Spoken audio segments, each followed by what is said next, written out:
Pernah tak korang tekan absorber baru tapi dia dah tak naik-naik? Rosak ke? What? Relax guys. Tak semestinya rosak. Itu mungkin salah satu ciri-ciri absorber jenis minyak. Absorber minyak ni kalau korang tekan dia memang susah nak naik balik. Macam korang lah lihat nak bangun pagi pergi kerja. Nak bagi dia naik, kena tarik macam ni.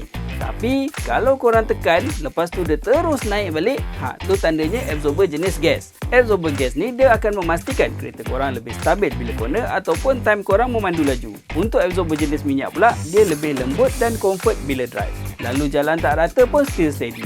Kalau korang mencari absorber gas ataupun minyak, KSWS Plus ada untuk korang.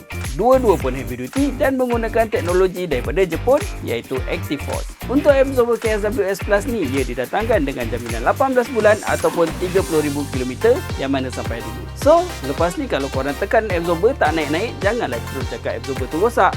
Mungkin itu absorber jenis minyak. Tapi kalau absorber korang jenis gas, dah nak kena tukar lah tu.